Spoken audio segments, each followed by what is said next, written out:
Well, thank you, Gabriel. It's a great pleasure to be in Dublin today, to see old friends again, to be at this conference, and to be at the Aviva Stadium, though I have to be honest, the old-time rugby fan in me has to be reminded not to say Lansdowne Road, I'm afraid. I'm going to use my time today to talk about openness and the risk of fragmentation, both in the world economy and the financial system. As Gabriel has said, Ireland is one of the most open economies in the world, and the UK is also an open economy. And I'm going to say right at the outset, to avoid any doubt about this, that I'm a strong advocate of free trade and open economies. It can sometimes be challenging, as we've seen in recent years, when the economy is exposed to very big external shocks. And we've been experiencing, and sadly continue to do so, some very big ones of late. But there are very substantial and continuous benefits from free trade, investment, and open markets, both in goods and in financial services. But that said, we have to recognize that today we live in a world economy which is experiencing fragmentation, and that is at risk of further such pressure. The World Trade Organization recently reported that the share of so-called intermediate goods in world trade, that is, the goods that form inputs to the final product, fell from about an average of about 51% in the previous 3 years to about 48.5%. And that's an indicator, it's a good indicator of the pressure on global supply chains. COVID was an important first shock to the supply chain system. And I will include in that the disruption to global supply chains that we saw in the early part of the recovery from the severe initial impact of COVID on the world economy.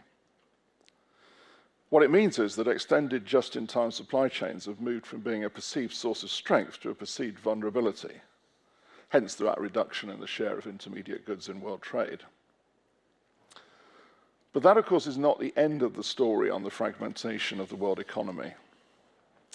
Russia's illegal and utterly reprehensible invasion and war on Ukraine has been a further source of economic disruption and fragmentation, notably in energy and food supplies, which has seriously disrupted supply chains and economic conditions. Now, let me add a comment which relates to events nearer to home. As a public official, I take no position on Brexit per se. That was a decision rightly for the people of the UK.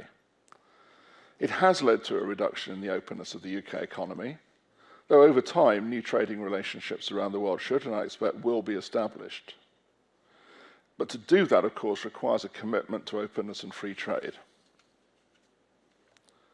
So to sum up this part of the story, we've moved from a state of affairs where the orthodoxy was to open up the world economy, to increase trade flows and increase the flows of finance to support this trade.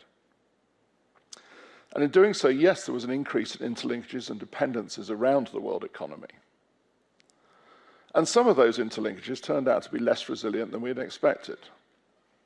And we can't ignore that for the sake of free trade idealism, because the threats that are behind it are sadly real.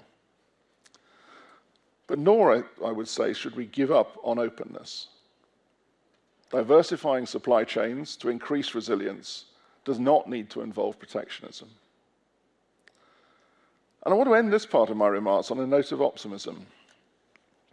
A couple of weeks ago, as part of my regular visits around the country, I was in Newry in Northern Ireland, meeting firms and schools. It was a most enjoyable day. The flooding hadn't quite started by that stage. And I came away with a real sense of optimism of businesses taking up the opportunity of open economies. Now, this conference is about the financial system, so in the rest of my remarks, I'm going to focus on openness in the world of financial services. But the theme is the same: openness is a good thing.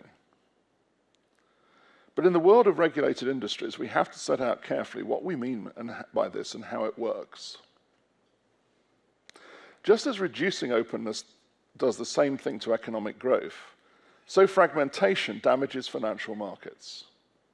But it doesn't just reduce the size of markets, it makes them inherently less stable. Fragmentation is therefore a risk to financial stability. Put simply, large markets and their infrastructures, which are run safely and to high standards, will support rather than endanger financial stability. A very good example of this, I think, is clearing and central counterparties. Fragmenting this type of market infrastructure creates rather than reduces risks in markets. It also increases the costs of market functioning. So I want to focus a little bit on the point about whether there is or is not good reason to restrict and fragment. Inevitably, with such financial infrastructures, they have to be located in a single place and become the responsibility of that place in terms of their safety, soundness, and stability. But they are, as the IMF has rightly said, a global public good. So the responsibility of those who operate and regulate such infrastructures is a large one, and one that must hold good at all times. This requires accountability and transparency. Likewise, it is important to have global standards for the operation and oversight of such infrastructures, and strong cooperation amongst the interested countries. That's not just where the operator is located, but also those where firms which use the infrastructure and depend on it are located. The UK is home to multiple financial infrastructures which are systemic outside the UK, including some of the world's largest clearinghouses, takes these responsibilities very seriously.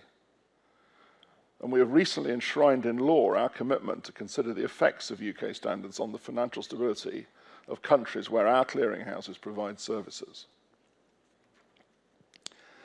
A necessary foundation for such openness in the financial system more broadly is robust global standards and trust. Now, I think we've made huge steps forward on this front since the global financial crisis. The standards and expectations are stronger, and the cooperation is real and deep-seated. At the heart of this is the Global Financial Stability Board and the so-called standard-setting bodies, the Basel Committee for Banks, CPMI and IOSCO for payments, infrastructure, securities and investment markets, and the IAIS for insurance. And as Gabriel said, our two central banks in Ireland and the UK work very closely together in these bodies. And the consequence of all this activity is much stronger standards, and in my view, an overwhelming case for rejecting the false allure of fragmentation. Now, so far I've focused on the big parts of the financial system, which rather obviously give rise to risks to financial stability by virtue of their scale and prominence. The obvious things, if you like. But I'm afraid that experience demonstrates that such risks to financial stability can arise in less prominent places too. Let me give a well-known recent example from the UK, the so-called LDI pension issue of just over a year ago. There was a serious threat to stability caused by the need of these leverage funds to meet margin requirements and collateral calls. The cause of these requirements was not the level of interest rates, but rather the volatility and speed at which market rates moved upwards, overwhelming the ability of many LDI funds to meet the higher requirements. This created a particular financial stability threat, which at the Bank of England we dealt with via market intervention. It has, of course, caused us to look at the regulatory standards in this area and recommend substantially greater resilience, which is now in place. The point I want to draw out today is that responsibility for oversight of these funds rested both in the UK, where they operated, and in some EU countries, including Ireland, where they're typically domiciled. And I want to thank the Central Bank of Ireland for the excellent assistance they've provided to us in tackling these issues. It's an example that our strong working relationship has really paid off. And the work that we're doing is no doubt important. I think three current priorities for both of us, illustrate this well. First, we're putting in place stronger resilience standards for LDI funds. Second, we agree on and both emphasize the pressing need for action to implement the Financial Stability Board's recommendations for enhancing the resilience of money market funds. Third, we are both committed to the review and I believe upgrade of the standards for managing risks in open-ended funds, where Sharon Donnery is co-leading the global work. So I take three important lessons from this.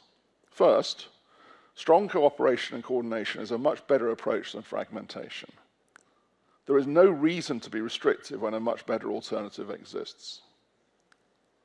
Second, I sometimes hear an argument made that the fallacy of this first conclusion is that no one can credibly commit with certainty to this standard of cooperation at all times in the future.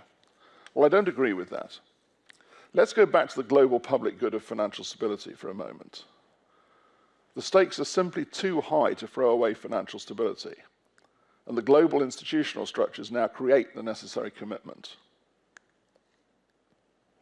The third argument is part of the cooperation and commitment point, but I think sufficiently important to draw it out separately. I'm going to be quite direct here. It is said that there is an overdependence on the UK as an international financial centre. Now, as Gabriel said, Dublin is a thriving international centre too, and that's very good to see. But I think the overdependence argument leads wrongly, in my view, to a belief that dependency needs to be reduced. As I've already said, the responsibilities that go with a global public good argument point firmly against the logic of that. But as the LDI case illustrates, there is a further argument against overdependence, namely that it's a two-way street. The dependencies go many ways, and thus the incentives to coordinate and cooperate are much larger.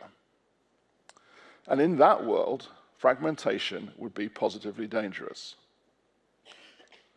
Underpinning the extensive cooperation and coordination are international regulatory standards. They provide a core of assurance to support open financial systems. Now, some areas are ahead of others. The Basel Committee has made probably most progress, though it's essential that we see a consistent implementation of the so-called Basel 3.1 package.